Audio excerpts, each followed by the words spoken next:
नमस्कार दोस्तों, study buddies में आपका स्वागत है। हम चैप्टर 2 को डिस्कस कर रहे थे, तो इसके 5 पार्ट्स डिस्कस कर चुके हैं। इस वीडियो में हम पार्ट 6 को डिस्कस करेंगे, जिसमें हम इस एक टॉपिक को डिस्कस करेंगे, वो भी बहुत विस्तार से, कि सांस्कृतिक और शैक्षिक अधिकार क्या होते हैं। तो आइए अपनी डिस्कशन स्टार्ट करते हैं। आइए दोस्तों, हम जानते हैं सांस्कृतिक और शैक्षिक अधिकार के बारे में। ये बहुत ज्यादा इंपॉर्टेंट अधिकार है जो कि अल्पसंख्यकों की संस्कृति और शिक्षा संबंधी अधिकारों को सुरक्षित रखता है। देखिए, इसको बहुत कंफ्यूज नहीं करेंगे और बहुत आराम से समझेंगे। इस अधिकार को समझने से पहले हमारे को 3 टर्म्स का मतलब समझना होगा। पहली हमारी टर्म है विविधता, इंग्लिश में कहा जाता है डाइवर्सिटी। ठीक है ना, आपने सुना होगा क्या कहते हैं, यूनिटी इन डाइवर्सिटी, विविधता में एकता, भारत। दूसरी हमारी टर्म है बहुसंख्यक। ठीक है ना, इसको इंग्लिश में कहा जाता है मेजॉरिटी। और तीसरी हमारी टर्म है अल्पसंख्यक, जिसको इंग्लिश में कहा जाता है माइनॉरिटी। अगर हम इन 3 टर्म्स का मतलब समझ जाते हैं तो हमारे लिए इस टॉपिक को समझना आसान हो जाता है और बाकी टॉपिक्स को भी समझना आसान हो जाता है। तो एक एक करके मतलब जानते हैं। सबसे पहले जानते हैं विविधता का मतलब क्या होता है। देखिए, विविधता का मतलब है एक समाज के अंदर अलग अलग तरह के लोगों का, अलग अलग तरह की संस्कृतियों का, अलग अलग तरह के कल्चर्स का होना। इसको इस तरह से समझने की कोशिश करते हैं। देखिए, भारत में 28 राज्य हैं और 8 केंद्र शासित राज्य हैं। ठीक है, अब हमारे भारत के अंदर कितनी तरह की विविधताएं हैं। अब आप ये देखिए कि हमारे यहाँ पर अलग अलग तरह की, हजारों तरह की भाषाएं बोली जाती हैं। दूसरी बात, हम देखें अलग अलग तरह की संस्कृतियां हैं। हर कोई व्यक्ति जो है अपनी अपनी संस्कृति को अपने अपने तरीके से मनाता है, उसको पूछता है। अलग तरह की आस्थाएं हैं। ठीक है, कोई व्यक्ति जो है धर्म में, मतलब उनकी धर्म में आस्था तो है ही। देखिए, कोई व्यक्ति जो है पत्थर को पूजता है, हम नदियों को पूजते हैं। हम इसके अलावा जैसे जो हमारा सिख धर्म है, उसके अंदर हम जो है गुरुबानी, उस जो हमारा गुरु ग्रंथ साहिब है, जो किताब है, उनमें हम आस्था रखते हैं। तो है ना विविधता। इसके अलावा अगर मैं बात करूं खान पान में, खाने पीने की अलग अलग तरह की विविधता है। हर राज्य का अपना अपना स्पेशल खान पान है। पांचवी की अगर बात करूं, कपड़े पहनने का जो तरीका है, और कपड़े अलग अलग भी तो है। अब आप देख रहे हैं कि हमारे समाज में कितनी तरह की विभिन्नताएं हैं। हमारे यहाँ पर अलग अलग तरह की जातियां हैं, अलग अलग तरह के धर्म हैं। ठीक है, ये तो मैंने कुछ बताई है। अभी इस तरह की बहुत तरह की विभिन्नताएं हैं। तो आप ये देखेंगे कि हमारे समाज में जब इतनी तरह की विभिन्नताएं हैं और हम एक साथ रह रहे हैं, तो इसी को तो हम बोलते हैं विविधता में एकता। ठीक है, तो ये हो गई बात विविधता की। अब दूसरी बात करते हैं हम बहुसंख्यक की। बहुसंख्यक का मतलब होता है जिनकी संख्या ज्यादा हो। इन पूरी विविधताओं में हमारी अलग अलग तरह की जो विविधताएं हैं, इसमें अगर एक समूह या एक समुदाय की जो है संख्या ज्यादा होगी, एक तरह के धर्म के, एक तरह की जाति के, एक तरह की संस्कृति के मानने वाले लोगों की अगर संख्या ज्यादा होगी, तो उसको बोलेंगे बहुसंख्यक, जिनकी संख्या ज्यादा है। अब इसको इस तरह से समझिए, आप जिस मोहल्ले में रहते हैं, ठीक है, वहां पर एक ही तरह के ज्यादातर लोग हैं। ठीक है, एक ही तरह के, मतलब एक ही जाति के, एक ही तरह के भाषाओं के, जस्ट सपोज कर कीजिए वहां पर उस तरह के लोग हैं। लेकिन इस बात का ध्यान रखिएगा, वो जो लोग होंगे वो 100% तो नहीं होंगे ना। वहां पर कुछ ऐसे भी लोग होंगे जो आपकी जाति, आपके धर्म, आपकी संस्कृति, आपसे अलग आधारों पर भिन्न होंगे। ठीक है ना, लेकिन उनकी संख्या होगी अगर कम, तो उनको बोलते हैं अल्पसंख्यक। ठीक है ना। लेकिन एक बात ध्यान रखिएगा, जब सपोज कि भारत में 80% के आसपास जो है हिंदुओं की आबादी है, हिंदुओं की संख्या है, तो हिंदू क्या है?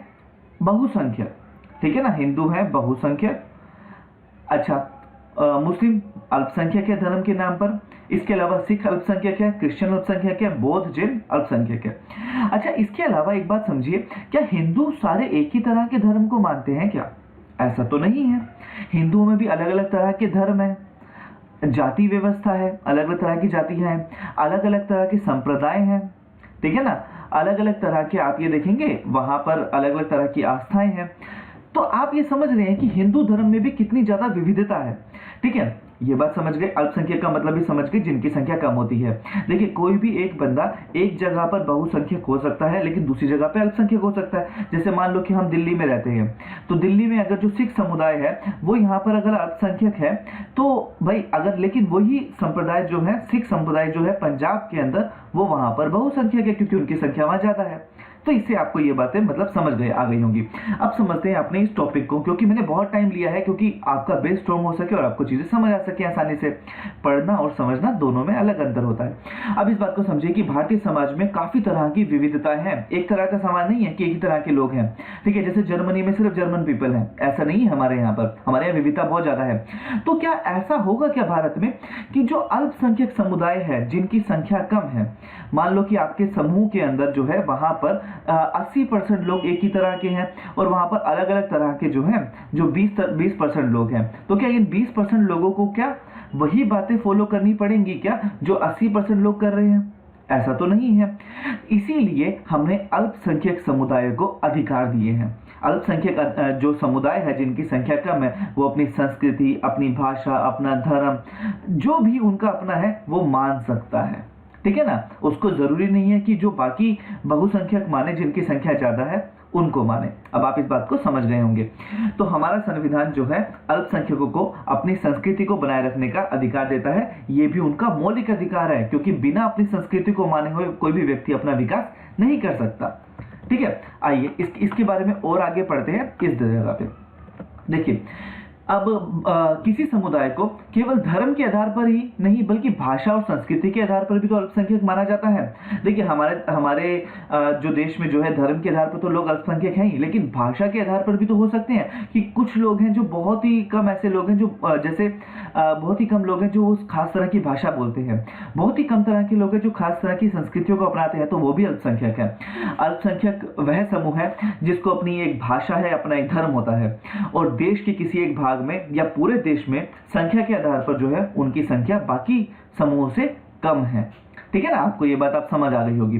तो ऐसे अल्पसंख्यक समूहों को अपनी भाषा, अपनी लिपि और अपनी संस्कृति को सुरक्षित रखने और उसको विकसित करने का अधिकार है, ठीक है ना। अब आप इस बात को समझिए, भाषा और लिपि में क्या अंतर होता है, ठीक है ना। आप मुझे कमेंट में बताइएगा।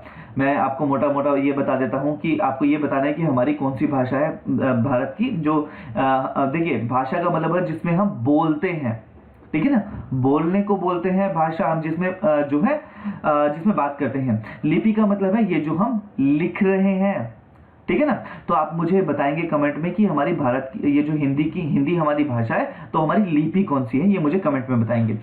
अच्छा, भाषाई या धार्मिक अल्पसंख्यक जो है वो अपने शिक्षा के संस्थान खोल सकते हैं। अच्छा, इसको हम कैसे समझेंगे? इसमें आगे बढ़ने से पहले मैं आपको इसी अधिकार के बारे में दिखाता हूं जो अधिकार यहाँ पर लिखा हुआ है, संस्कृति और शिक्षा का संबंधी अधिकार। अब एक बात बताइए कि संस्कृति जो है लंबे समय तक किस तरह से बनी रह सकती है?